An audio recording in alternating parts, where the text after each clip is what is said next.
Всем привет! Сегодня у нас возвращение к истокам. Сегодня у нас бюджетный кастом на столе и AV65. Посмотрим на реально достойного бюджетного представителя клавиатур. И почему это то, что стоит попробовать каждому, кто так или иначе интересуется клавиатурами. И, возможно, вы видели мои видео почти 3-летней давности, когда я только начинал интересоваться клавиатурами. Итак, по спекам моего кастома. Это Tape мод, Clip мод, Holy мод, Band-Aid мод, а также проложил шумку внутри всей клавы из Фоамирана. Кремовый кастом? Да, все мы были маленькими и глупенькими, и на рынке произошло множество переворотов за эти годы, которые отразились и на моем видении клавиатурного хобби, и в целом на всем хобби. Для тех, кто заходит с маленькими деньгами и не хочет водиться со сборкой и прочим, всегда есть вариант в виде, я не знаю, различных Сиду, аул и прочего. Не знаю, что там сегодня популярно, но спросите у ребят из ТикТока. Кто уже хочет алюминиевый кейс, берет что-то наподобие Рейни, я не знаю, что там еще есть сегодня, но, в общем, выбора там полно, я не успеваю за этим следить. И ко всему этому не требуется прикладывать руку, чтобы клавиатура звучала по-твоему. Ты просто платишь деньги за продукт, упуская из виду фактор собственной причастности к тому, как твоя клавиатура звучит или выглядит. И вы вольны предположить, да зачем мне все это надо?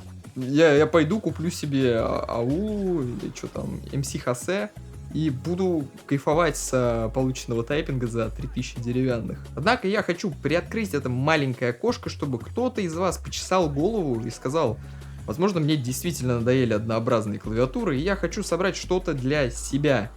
Будь то кликающие переключатели, тактильные переключатели, да все что угодно. Даже если вы хотите кейкапы на Коджо. В таком случае возникает другая проблема, с которой вы будете вынуждены столкнуться. Это цены. Чтобы получить разнообразный пользовательский опыт, получить разное звучание и так далее, вы будете вынуждены столкнуться с нехилой такой доплатой за уникальность. Начать свой путь можно с простеньких клавиатур КБД Fans или Neo, и это, пожалуй, наилучший пример досок, которые способны звучать по-разному и предоставить за небольшие деньги разнообразный и приятный пользовательский опыт. Для того, чтобы определиться с вашими предпочтениями и в целом попробовать совершенно разные вариации сборок. Да, я бы не сказал, что там их будет очень много, но все же вариативности куда больше, чем в какой-нибудь... Я не помню название клавиатуры, извините. Ставить здесь. Но думаю, многие не готовы тратить по $150 только за кит. Докупать кейкапы, свечи. И вот уже клавиатура выходит в $250, что для многих будет, разумно сказать, это дорого и точно того не стоит.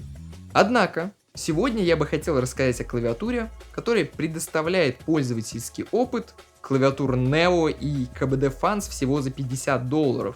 И вы вряд ли в это поверите, но с учетом моего клавиатурного опыта я остался очень доволен этой клавиатурой в плане вариативности и опций в виде пересборки и тестирования разных свечей.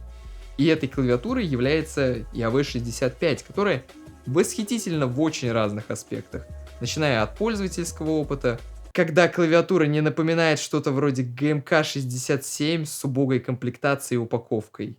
Она великолепно показывает себя без шумоизоляции на черри-переключателях и на переключателях, которые бьются стержнем, так сказать, long pole. И все это как с шумоизоляцией, так и без. Это определенно то, что я могу рекомендовать как начинающим клавиатурным энтузиастам, так и тем, кто уже давно определился со своими вкусами. Это может быть как вашей первой клавиатурой, так и 50-й. И впечатление о себе она оставит, как мне кажется, исключительно положительные. Я рад, что в этом сегменте появилась такая опция. Ранее Swagcase выпускали Transition Lite, которая все же имела некоторые аспекты, которые мне не прям понравились, и в первую очередь это касалось маунта. Изначально, когда эта клавиатура ехала ко мне, я думал, что получу что-то вроде транзишна. Да, прикольно, да, пластячка, но я до последнего не верил, что получу настолько приятное звучание. Бюджетный кастом никогда не был так хорош. Думаю, я достаточно ввел вас в контекст происходящего, и теперь можно приступить к самому видео. Клавиатура имеет транспортировочную коробку с разными прикольчиками свак-кейс на ней. Внутри нее нас встречает уже коробка поярче с названием клавиатура. Распаковочный экспириенс определенно доставляет удовольствие. Все разложено по пакетикам и отсекам. В верхнем нас встречают аксессуары, такие как гаскеты, отвертки с винтами, плейт, плата, даттерборд и проставки для стабилизаторов, чтобы увеличить толщину платы до 1,6, так как в стоке, точнее не в стоке, а просто плата 1,2 мм. Процесс сборки интуитивно понятен и прост. Собираете сэндвич вашей клавиатуры. Начинать я рекомендую со стабилизаторов, которые необходимо смазать любым подходящим для вас способом. В случае, если в вашей PCB Mount стабилизаторы, да, здесь нет поддержки Plate Mount стабилизаторов, рассчитаны на толщину печатной платы 1,2 мм, то просто прикручивайте или вставляете их. Если же 1,6, то придется немного поводиться с комплектными проставками и наклеить их таким образом, как показано на видео. Если вы используете шумоизоляцию на плате, то лучше сначала проложить ее, а уже потом переходить к прикручиванию стабилизаторов. После стабилизаторов вам необходимо установить ваши переключатели. При их установке нужно учитывать фактор того, что поликарбонатный плейт как бы мягкий, и свечи могут не до конца вставать. Поэтому желательно придерживать плейт и смотреть, чтобы все свечи были полностью вставлены в плейт и сокет, во избежание каких-либо проблем. Со свечами разобрались, теперь сборка. Надеваем силиконовые гаскеты на плейт более толстой стороной вниз. Подключаем клавиатуру по шлейф-коннектору. Важно при этом не перепутать сторону, чтобы не повредить коннектор. Аккуратно устанавливаем плату, чтобы все гаскеты были на своих местах, и клавиатура вставала свободно. Вдруг там кабель куда-то не туда свернется, а нам это не нужно. Далее устанавливаем верхнюю часть корпуса и равномерно закручиваем винты со всех сторон, чтобы все правильно стыковалось. Здесь я лишь порекомендую не закручивать винты слишком сильно, чтобы корпус клавиатуры не треснул и не было каких-то перенапряжений. Ну и финальные кейкапы. Здесь вы можете обратиться к картинкам в интернете и найти, как правильно должна выглядеть раскладка 65%.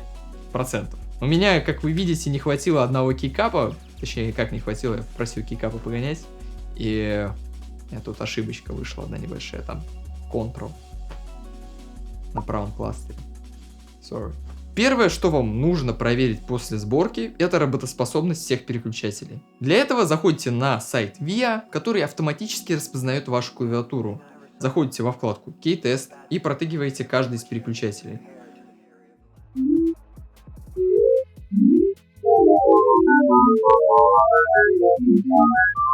Ну а после погружаетесь в кастомизацию раскладки под себя, создание макросов и прочее разнообразие. Лично я первым делом устанавливаю свой цвет подсветки, проверяю бинды, которые уже есть на клавиатуре, для того, чтобы знать, как вообще эту подсветку отключить.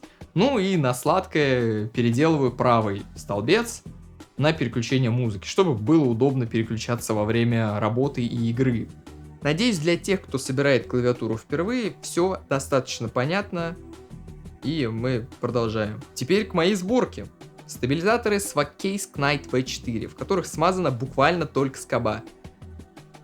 Да, я просто макнул скобу в смазку, и на этом все манипуляции закончились.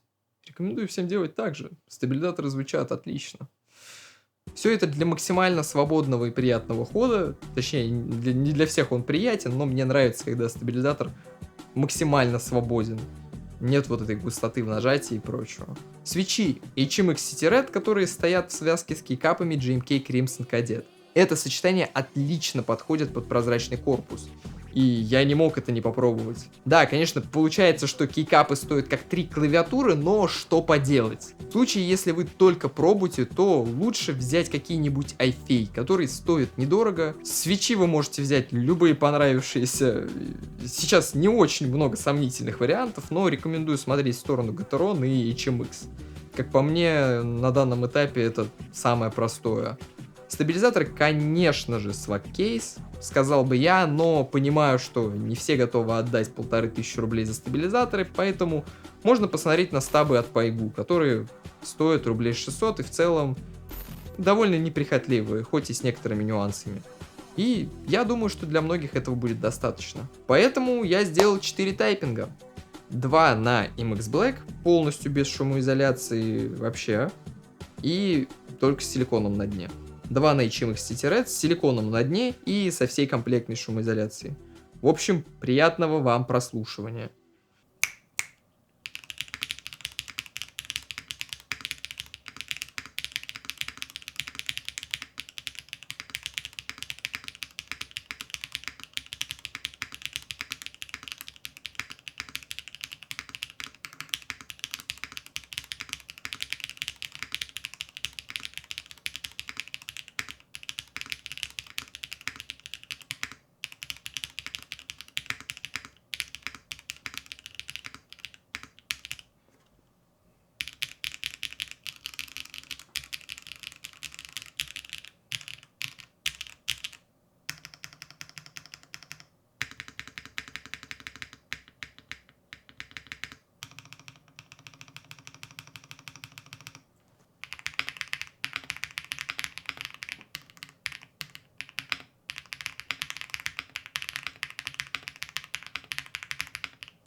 Маунт у клавиатуры не сказать, что очень мягкий, она довольно жесткая. Это не облик, она не будет особо флексить, поэтому это стоит учитывать. И на самом деле это даже хорошо, потому что звучит она из-за этого громко. И для пластиковой клавиатуры это очень приятно. В целом можно еще добавить, что, не знаю, силиконовый гаскет это ништяк.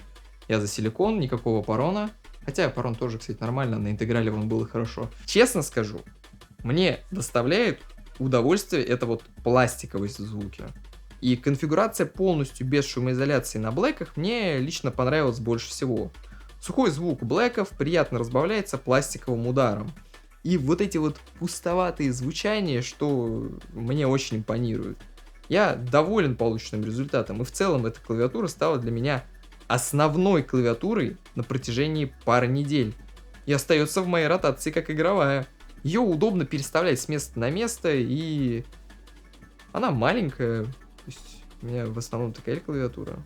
И она просто отличается по звуку от остальных клавиатур, что у меня есть. Я надеюсь, это видео помогло тем, кто заинтересован в этой теме, и тем, кто уже, так сказать, смешарик.